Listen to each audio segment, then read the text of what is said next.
Now, anybody that is not familiar with soul ties, it's basically when you have some kind of emotional, physical, or spiritual connection to somebody for good or for bad.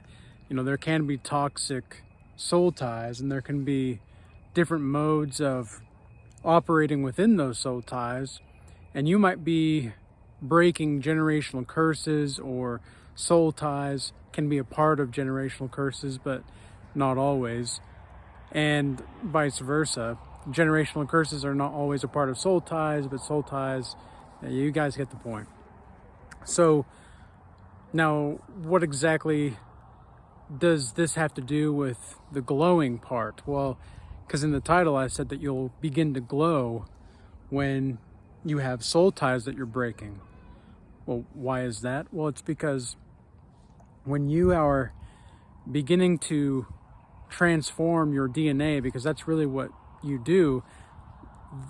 If we were to look at this from the practical point of view as well as the spiritual, the practical part of breaking soul ties is that you're awakening new DNA, dormant DNA in your organism, your biological organism.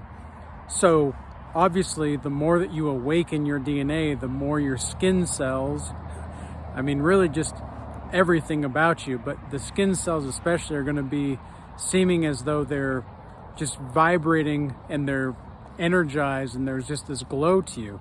And what that is just the natural process of what happens when you are fulfilling the breaking of these soul ties. Now, breaking soul ties can be done in a couple different ways. Number one is purity. And so you're abstaining from any kind of drinking or smoking, or you're just completely sober in regard to what you're eating as well, nutritional value, etc. Then on the other side of that, you have the abstaining from sexual activity. So if you abstain from sexual activity, what is going to happen is that obviously your body's going to be given time to recalibrate. And a lot of people, if they're used to watching porn, or if they're used to playing with themselves, or they're used to participating in one-night stands. I keep looking over here because there's this guy that he just like jumped down from the cliff. And it's not like a big cliff, but it's just kind of weird. This guy jumped off the cliff and he's just kind of walking around over there now. But anyway, so the abstaining and being sexually pure is going to be a key way to identify whether or not you're actually going to be breaking those kinds of soul ties with the narcissist or the Jezebel beforehand. And this goes for both men and women. Men and women can go in accordance to this with regard to, can they have the constraint do necessary to really fulfill whatever it is kind of lesson they needed to learn from that situation or that relationship. Because don't get it twisted, any kind of relationship that we have, any kind of segment of being that we have with another person in a timeline, we're supposed to be learning certain things. And you might notice that there are certain patterns that maybe repeat themselves when it comes to participating with certain types of people. And you might have a tribe, let's say. And when I say a tribe, I mean there's a particular kind of people that maybe you attract, or that maybe are attracted to you. For example, when it comes to women and intimate relationships, full disclosure, women that are most attracted to me and I to them are usually women with smaller breasts and larger buttocks, just to keep it real 100%. So that's really, now some people it's vice versa. Some people it doesn't really matter as much, but I tend to notice that there's a certain type of man that women with larger breasts and smaller buttocks are attracted to, and a certain type of man that you guys get the point.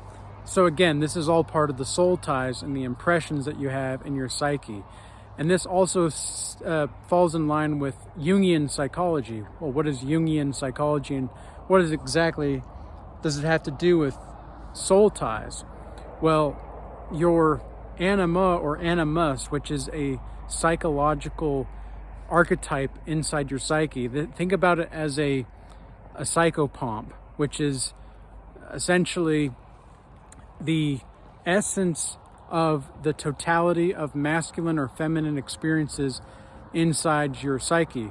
For the anima, it's going to be, or for men, it's going to be the anima, so the female totality of experiences within the man's psyche.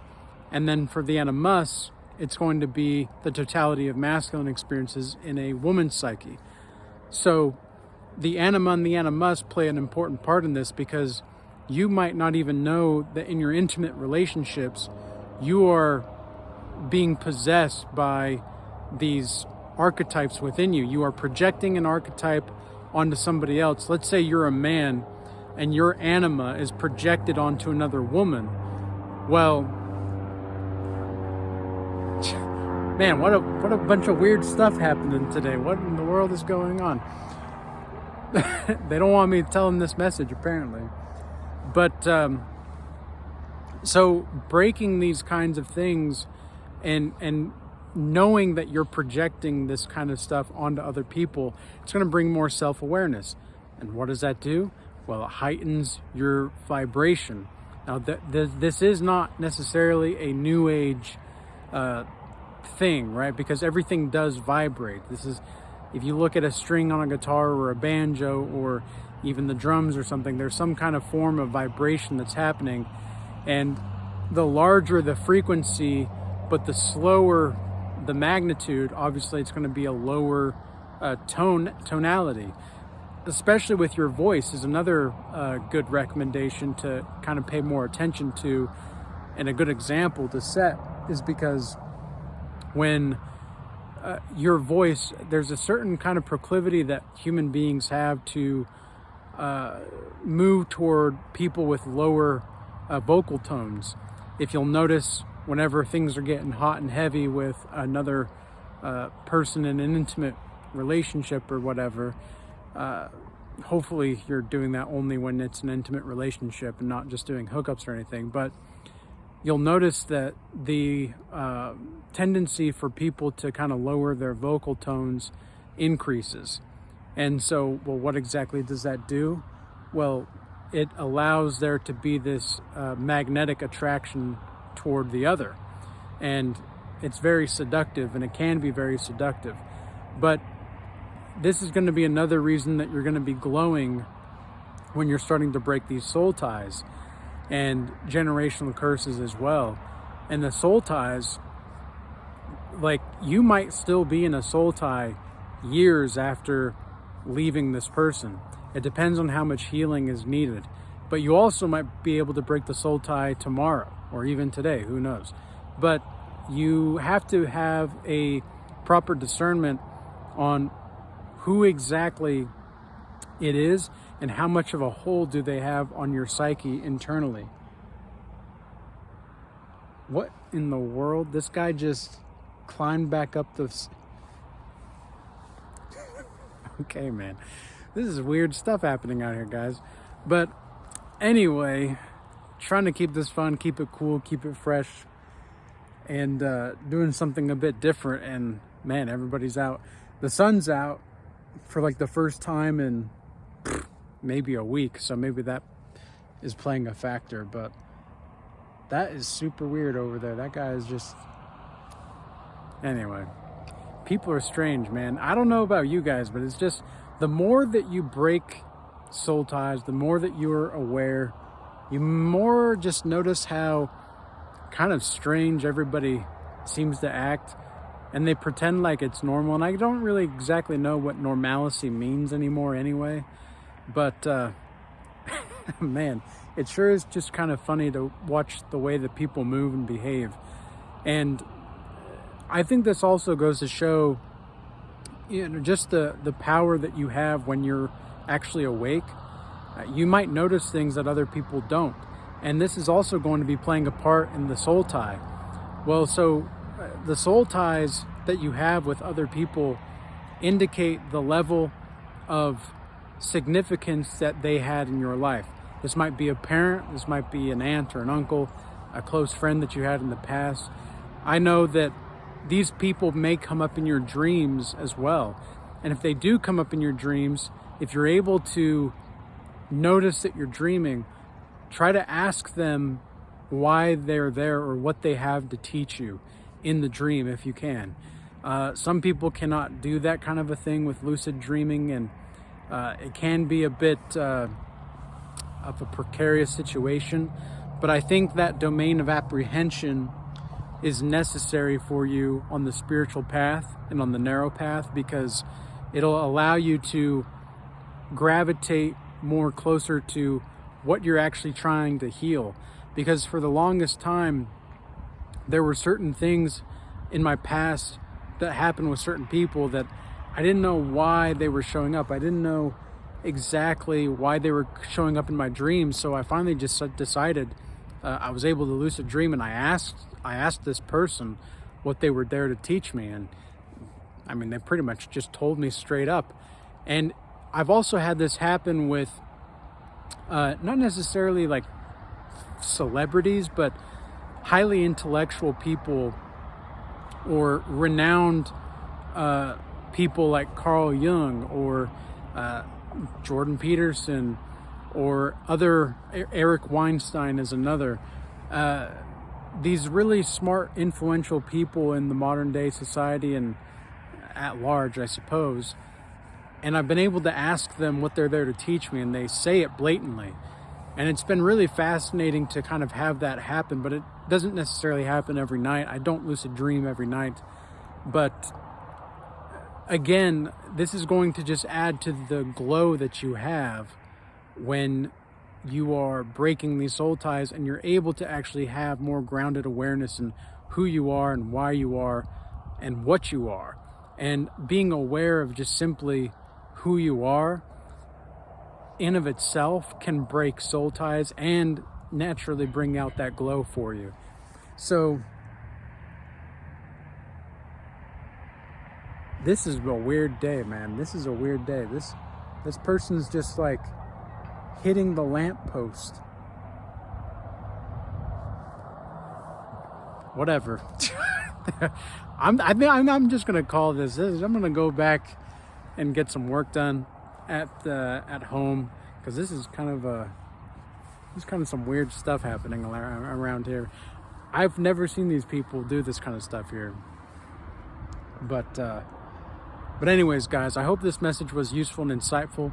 If you do want to join the Regal Change Academy, we do have the Seek Retreat coming up in just a couple weeks. That is a virtual meditation retreat. We'll be doing an all-day event there. If you are in the Regal Change Academy, it'll only be $10 instead of the $20. And that's going to be, you don't have to be in the Regal Change Academy to participate, but it's going to be an all-day retreat where we have guided meditations throughout the day. And if you do want to join the free Discord for the Regal Change Academy, we have the link in the description box below for that. We also have a link in the description box for the paid community. The difference between the free Discord and then the paid community is the free Discord community. There's a bunch of free resources available for fitness, meditation, dream interpretation, etc. And then in the paid community, we have online hands-on classes where we meet together and we have discussions about whatever the topic is. We're doing the Art of War class series right now. That's been a very interesting class, and that'll be ending next week actually. So we're going to be having another class series coming up soon. But we also have classes that you can do just on your own time to learn more about entrepreneurship, meditation, godlike savagery, AI. Maybe we might even do a crypto class coming up. I don't know how I feel about that though, because a lot of the times crypto is going to be something that it's like it's gambling for people that don't know what's actually happening. So you got to be educated in it, and I highly encourage anybody to not invest in anything that they don't understand. So if you don't understand crypto, don't invest in it. Don't invest in it. But also in the full membership for the Regal Change Academy, we have 2 weekly Bible study classes, as well as a Regal assembly call that we have each week, where we talk about a variety of different topics and subjects. So with all that being said, peace be with you all. I appreciate you guys listening in and tuning in, and I'll see you next time. Peace be with you.